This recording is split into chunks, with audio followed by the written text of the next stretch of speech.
Selamat Hari Pendidikan Nasional. Assalamualaikum warahmatullahi wabarakatuh. Selamat pagi. Apa kabar pendidik Indonesia? Semoga selalu cerdas, antusias. Dan memperingati Hari Pendidikan Nasional, Dinas Pendidikan Provinsi DKI Jakarta mengadakan rangkaian kegiatan refleksi Hari Pendidikan Nasional selama 1 pekan melalui daring dan menyapa pendidik dimanapun berada di kanal YouTube Radio Disdik Jakarta. Dan pada hari ini, selamat datang di talk show tentang pendidikan, kolaborasi Disdik DKI Jakarta dengan Yayasan Indonesia Mengajar dan Generasi Cerdas Indonesia. Pilihan tema pada pagi hari ini cukup dalam, yaitu mengajar dengan hati di masa pandemi. Ada sekitar 100 peserta live melalui aplikasi Zoom dan live streaming di kanal YouTube Radio Disdik Jakarta. Juga bisa mengakses live Instagram di @generasicerdas_id. Baik, Bapak Ibu Guru, bersama kita pada pagi hari ini telah hadir seorang panelis, yaitu Muhammad Ramadona, akrab disapa Kak Rama, sebagai founder Generasi Cerdas Indonesia dan juga merupakan education program consultant sejak tahun 2011. Mas Rama hadir di tengah kita, saya persilakan untuk memberi beberapa hal yang perlu digarisbawahi dari paparan Mas Juang Akbar. Saya persilakan Mas Rama. Baik, terima kasih Bu Kade. Terima kasih juga inspirasinya Kak Juang, luar biasa. Baik, salam cerdas antusias. Tadi sudah dibuka oleh host kita, Ibu Wirna, dengan salam cerdas antusias. Jadi ini menjadi tagline kami, teman-teman Generasi Cerdas Indonesia, yang juga harapan kami bisa menginspirasi bahwa kata cerdas itu mewakili keyakinan kami bahwa setiap manusia memiliki kecerdasannya masing-masing, memiliki kecerdasan yang istimewa sesuai kodratnya. Dan kata antusias mewakili bapak-bapak, ibu guru yang hadir di sini, baik di Dinas Pendidikan langsung maupun di rumah, itu adalah orang-orang yang antusias mengembangkan pendidikan untuk mencerdaskan kehidupan bangsa sesuai dengan Undang-Undang 1945. Baik, sebelum saya memberikan feedback dari apa yang telah disampaikan oleh Mas Juang, izinkan saya untuk menggali mengenai makna tujuan pendidikan itu sendiri. Jadi kalau dari buku yang saya baca mengenai karya-karya yang ditulis oleh Ki Hajar Dewantara, salah satu tujuan pendidikan adalah untuk membentuk daya nalar manusia, untuk bisa berpikir matang dalam melakukan tindakan-tindakannya sebagai kodratnya manusia yang merdeka. Nah, kalau kita lihat lagi, ada juga dari Bloom taksonomi yang direvisi oleh Anderson mengenai tujuan pendidikan, itu ada 6 tingkatan Bapak Ibu. Jadi dalam 6 tingkatan itu dibagi lagi menjadi 2 tingkatan. Jadi ada level 1 itu level LOTS, lower order thinking skill. Nah itu ada remembering, understanding, applying, atau yang bisa disebut mengingat, memahami, lalu menerapkan. Nah, konsep itu masih termasuk dalam lower order thinking skill atau bernalar tingkat rendah. Lalu level yang lebih tinggi dari itu adalah higher order thinking skill. Itu naik lagi menjadi analyzing, menganalisa, lalu evaluating, mengevaluasi, dan creating, mencipta. Seperti itu. Nah, kalau kita bahas satu persatu nih, Bapak Ibu, kita mulai dari bawah ya. Mudah-mudahan saya bisa menganalogikan dengan sederhana. Jadi kalau konsep yang paling rendah itu remembering, itu tujuan pendidikan hanya untuk mengingat. Nah, itu ternyata paling rendah Bapak Ibu. Karena tidak membutuhkan daya berpikir kritis yang mendalam. Kalau kita contohkan mungkin dengan konsep membuang sampah di tempatnya seperti itu. Nah, kalau kita tanya anak-anak gitu kan, membuang sampah di mana, mungkin mereka ingat, kalau lagi ingat mereka menjawab di tempatnya. Tapi kalau nggak ingat, ya mereka nggak bisa jawab gitu. Itu konsep mengingat. Lalu naik lagi ke konsep memahami. Nah, anak-anak sudah paham dengan konsep menyikapi sampah, bahwa sampah itu harus dibuang di tempatnya. Tapi apakah mereka menerapkan? Kita tidak tahu. Karena mungkin mereka hanya memahami, tapi tidak menerapkan. Jadi tidak heran kalau ada anak-anak kalau ditanya, buang sampah di mana? Dia jawab, buang sampah itu di tempatnya. Tapi ternyata dalam prakteknya dia tidak membuang sampah pada tempatnya. Lalu naik lagi ke level berikutnya, itu level menerapkan. Nah, level menerapkan ini dia mengerti teorinya membuang sampah itu di tempatnya. Dan dia menerapkan membuang sampah di tempatnya gitu. Tapi apakah ini sudah masuk level bernalar tinggi? Oh belum. Ternyata dia masuk ke level rendah. Kenapa? Jadi ini sama konsepnya dengan misalkan robot. Kita punya robot. Nah kan udah canggih nih zaman sekarang. Ada robot yang suka bersih-bersih rumah nih. Nah buat ibu-ibu yang agak males dan punya duit lebih, nah ini bisa beli robot pembersih. Nah bisa nyapu kan, bisa mengutin sampah gitu. Tapi robot tersebut walaupun dia menerapkan konsep menyikapi sampah, membuang sampah pada tempatnya, dia tidak tahu kenapa dia melakukan itu. Kenapa begitu? Karena perintah, mereka robot itu melakukan tindakan berdasarkan perintah. Perintahnya siapa? Perintah programmer. Jadi otaknya masih di programmer, bukan di robot tersebut gitu. Kalaupun sekarang ada robot yang canggih ditanya kenapa buang sampah di tempatnya dan dia bisa menjawab, itu masih di level rendah. Kenapa? Karena dia bisa menjawab itu karena perintah, bukan atas dari dasar kemauan dalam diri dia, atau dia tidak tahu kenapa. Oke, sekarang kita masuk ke level bernalar tingkat tinggi atau HOTS. Nah ini yang lagi ngetren di sekolah-sekolah, banyak sekali pelatihan-pelatihan pembuatan soal HOTS. Itu GCI sering sekali diminta untuk mengisi, memberikan pelatihan-pelatihan untuk menyusun soal HOTS. Jadi naik lagi ke level yang HOTS, itu yang pertama adalah analyzing. Jadi anak didik itu melihat sampah, dia membuang sampah pada tempatnya, mereka tahu why-nya, mereka tahu kenapanya mereka harus buang sampah di tempatnya.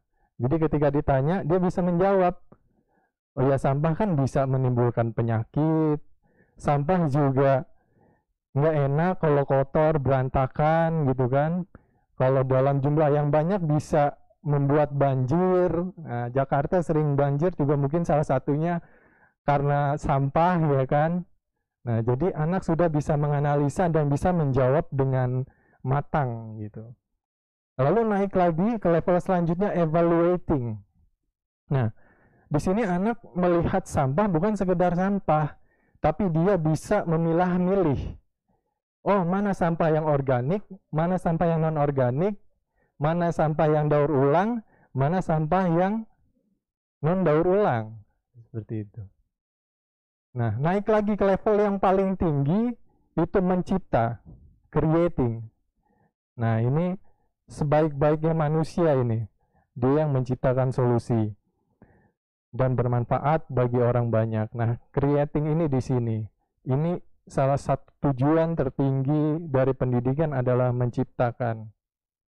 Jadi, anak yang melihat sampah dan sudah bisa mengevaluasi sampah daur ulang, sampah yang tidak bisa didaur ulang, dia berpikir, ini sampah bisa dimanfaatkan untuk apa? Oh, bisa buat tas, gitu kan. Oh, anak ngelihat sampah, ada sampah organik, oh bisa dibuat pupuk. Caranya bagaimana? Mereka ngelihat YouTube, oh caranya begini. Mereka belajar dari YouTube, mereka nanya ke gurunya, mereka tanya yang ahli. Ada lagi yang lagi ngetren yang bekas korek api dijadiin kerajinan miniatur kendaraan. Itu lebih keren lagi, harganya jadi tinggi. Jadi value sampah yang tadinya dibuang tidak dilihat, karena diolah dijadikan suatu ciptaan yang baru, sampahnya naik derajat, Bapak Ibu. Nah, itulah tujuan pendidikan yang tertinggi, yaitu menciptakan. Nah, pengalaman kami di pelatihan-pelatihan yang diminta oleh sekolah-sekolah itu masih sekedar membuat soal HOTS. Padahal yang lebih dibutuhkan selain menyusun soal HOTS adalah melakukan proses pembelajaran HOTS. Nah, saya lihat tadi, saya dengar dari paparan Mas Juang, luar biasa sekali. Saya yakin itu metode-metode yang diterapkan oleh anak-anak Indonesia mengajar adalah metode-metode yang HOTS, yang melibatkan 4C dan 1C. Jadi ditambah lagi 1C sama Mas Menteri Nadiem. Apa itu 4C plus 1C? Jadi C yang pertama adalah critical thinking, mampu berpikir kritis. Lalu yang C kedua creativity, bisa berkreativitas. Lalu communication, anak-anak bisa berkomunikasi. Collaboration, anak-anak harus dihadirkan di dalam kelas itu ada kolaborasi antara satu dengan yang lainnya. Lalu C yang terakhir adalah compassion. Compassion itu welas asih, empati. Jadi dihadirkan rasa-rasa empati. Jadi aktivitas-aktivitas yang dibuat dalam proses pembelajaran di sekolah itu harus melibatkan 5C tersebut. Nah, ketika itu sudah melibatkan 5C, maka terbentuklah proses pembelajaran yang HOTS, Higher Order Thinking Skill, atau proses pembelajaran yang melibatkan tingkat bernalar yang tinggi. Nah, Bapak Ibu, saya jadi ingat nih, sebelum pandemi berakhir, itu GCI melaksanakan pelatihan terakhir kali itu tanggal 12 Maret. Iya, sebelum COVID dimulai waktu itu ya. Iya. Itu tanggal 12 Maret kami bekerja sama dengan Sudin 2 Jakarta Selatan oleh Pak Kasudin, Pak Muhammad Roji. Terima kasih telah melibatkan kami untuk memberikan pelatihan-pelatihan untuk kepala-kepala sekolah waktu itu. Nah, kepala-kepala sekolah juga kan guru. Jadi kami memberikan pelatihan bagaimana menjadi pemimpin yang welas asih, pemimpin yang compassionate leader skill. Nah, ini kami ada ulasan video pelatihannya, Bapak Ibu. Mohon izin, silakan dimainkan.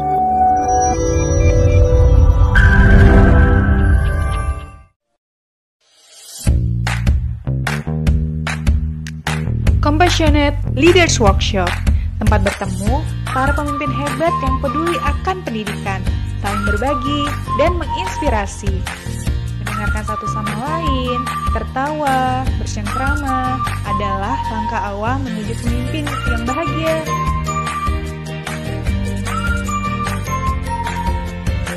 Lepas topik kebesaran kami untuk saling mendengarkan isi hati.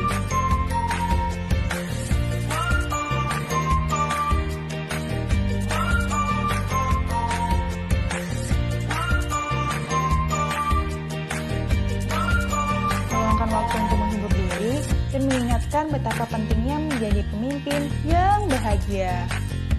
Karena kami sadar, untuk menjadikan orang lain bahagia, diri kita juga harus bahagia.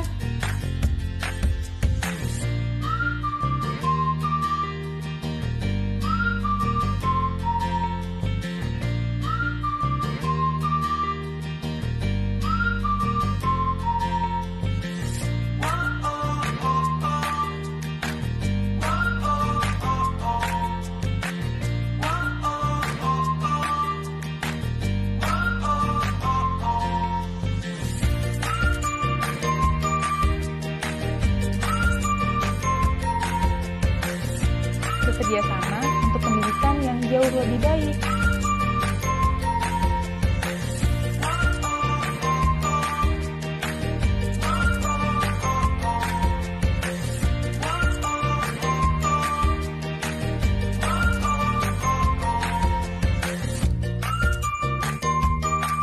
Passionate Leaders Workshop berbagi cinta dan asa. Salam cerdas, antusias.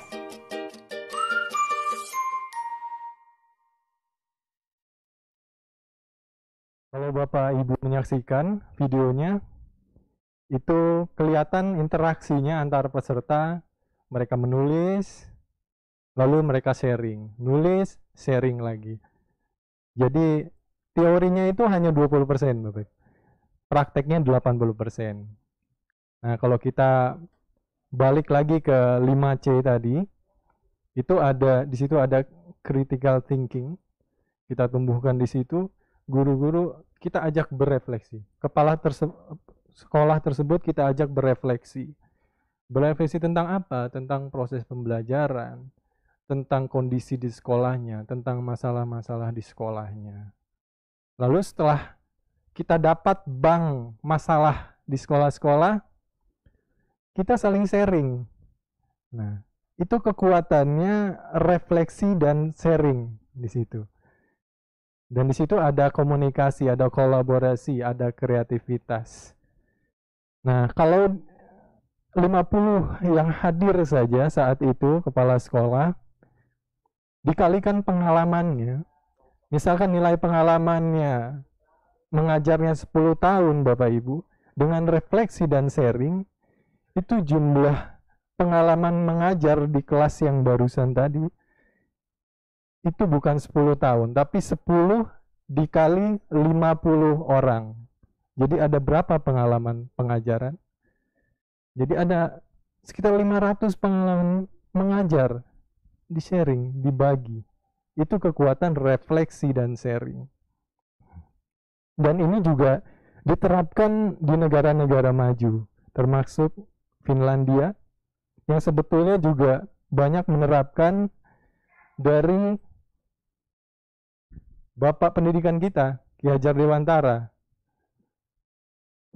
Jadi tentang taman siswa, belajar adalah kebahagiaan, belajar bisa kapanpun, dimanapun. Setiap orang adalah guru, setiap tempat adalah sekolah. Itu betul-betul diterapkan di negara-negara maju. Tapi belum di kita. Nah, kaitannya dengan Mas Juang luar biasa sekali. Saya yakin dengan Indonesia mengajar, jadi capaian-capaian atau teori-teori dari Ki Hajar Dewantara ini bisa diterapkan. Dan mungkin bisa ditularkan nih ke kami nih. Saya penasaran nih dengan pengajar-pengajar muda yang luar biasa dari hati sampai door to door ke rumah anak didik gitu kan. Itu saya penasaran gimana sih karantinanya anak-anak Indonesia mengajar. Mungkin kan sebelum mengajar, sebelum diterjunkan pasti diklat dulu ya istilahnya ya. Nah, itu penasaran saya, proses apa yang dilalui oleh teman-teman Indonesia mengajar sehingga mereka bisa mengajar dari hati gitu. Oke. Itu mungkin pertanyaan saya yang pertama untuk Mas Juang. Harapannya kita bisa mendapatkan inspirasi dari Indonesia mengajar yang sangat berpengalaman untuk mengajar dari hati.